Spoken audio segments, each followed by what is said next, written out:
I thought coming home from college would feel like a reward. After all the sleepless nights, the double shifts, and every dollar stretched thin, I wanted nothing more than to walk through the front door, drop my bag, and feel home. But the moment I stepped inside, I realized home didn't exist anymore. My bedroom, the one space in the world that had always been mine, was gone. "Oh, we gave it to your cousin," my mom said casually, like she was telling me she'd moved a chair. "You can sleep on the couch." I tossed my keys on the counter, forcing a smile that didn't reach my eyes. "Actually, I'll sleep somewhere else." She laughed, thinking I was joking. But when I turned around and walked back out the door, she finally realized I wasn't. "My name's Leah. I'm 22, and I had just finished my last semester of college. I should have been celebrating this milestone. Instead, I felt like I had been erased. That morning, when I packed up my car to head back, I felt a kind of nervous excitement. The drive was 3.5 hours of winding highways and quiet back roads. I rolled down the windows, blasting playlists I hadn't touched since high school, and for the first time in months, I let myself imagine peace. I pictured collapsing into my old bed, staring up at the glow-in-the-dark stars I'd stuck to the ceiling when I was 12. I imagined breathing in the faint scent of lavender from the candles I used to light when studying. Even though college had changed me, I believed home would stay the same. But in the back of my mind, there was a nagging thought I kept pushing down.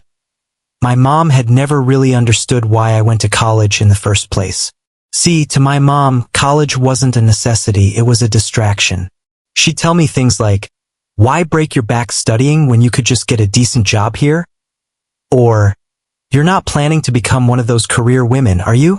It wasn't that she didn't love me, but she saw ambition as arrogance. And while I was grinding through classes and part-time jobs, my cousin Ethan, who never held down a job for more than a few weeks, was treated like royalty. If Ethan messed up, it was, "He just needs another chance."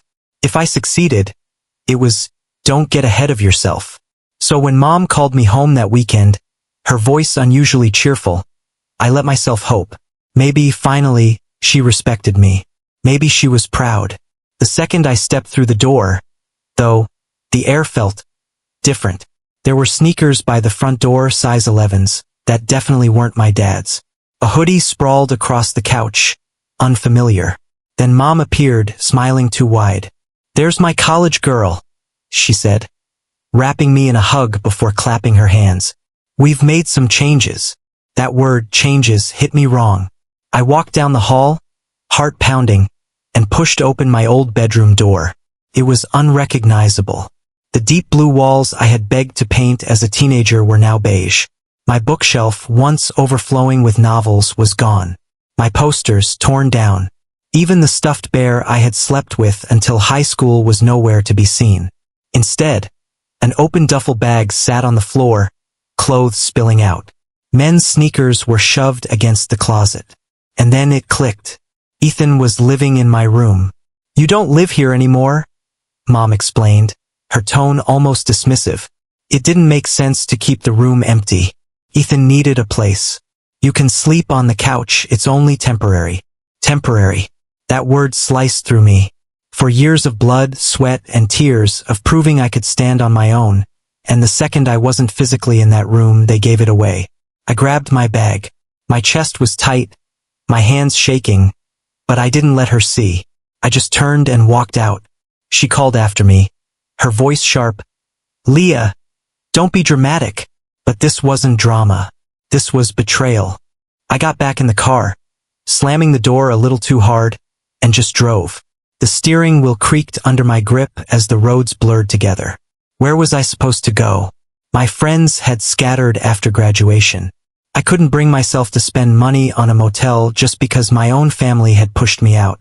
And then, almost without realizing it, I pulled into the driveway of Caleb's house, an old friend I hadn't seen in over a year. When Caleb opened the door, hair messy and hoodie half-zipped, he blinked. "Leah, am I dreaming? Or are you actually on my porch right now?" I gave a shaky laugh. "Hey, Caleb." He studied me for a moment, then frowned. What happened? That was all it took. The words poured out. My mom's phone call, the long drive, the shock of finding my room erased. Caleb didn't interrupt. He didn't judge. He just listened, nodding quietly. When I finally stopped, he shook his head. That's messed up. And hearing someone else say it, someone who wasn't biased, it broke something open inside me. The next morning, Mom showed up at Caleb's house. Her face was tight with anger, her voice sharp. You're being selfish, she snapped. Throwing a tantrum over a room? You're dramatic, Leah. But for once, I didn't shrink under her words. No, Mom, I said firmly. This isn't about a room. This is about you always choosing Ethan over me. Always bending over backwards for him, and never once for me. Her mouth opened, but I didn't stop. When I worked double shifts to pay tuition, did you ever offer to help? No. But when Ethan lost another job, you gave him money, a place to stay, excuses. Every time. Her eyes darted away. That's not true. Then name one time, I interrupted. One time you supported me the way you've supported him. Silence. She couldn't answer. And in that silence, everything I had felt for years crystallized. So I looked her in the eye and said, keep the room. Keep Ethan. I'm not coming back. She tried to guilt me, her voice softening. We're your family, Leah. But all I could think was, shouldn't family actually treat you like one? That day, I realized something. I had spent years fighting for space in a family that had no room for me, and maybe it was time to stop fighting. I'm still staying at Caleb's, ignoring my mom's calls. Part of me aches, of course it does. She's my mother. But another part of me feels lighter than it has in years. Because for once, I chose myself. And maybe that's what growing up really means. Understanding that blood doesn't automatically make someone your home. Sometimes, home is the place or the people who actually make space for you. So, am I wrong for walking away? Or was this the moment I finally did the right thing? If the story struck a chord with you, don't just scroll away. Make sure to join our community by hitting that subscribe button. Your support helps us bring more powerful and emotional stories to life.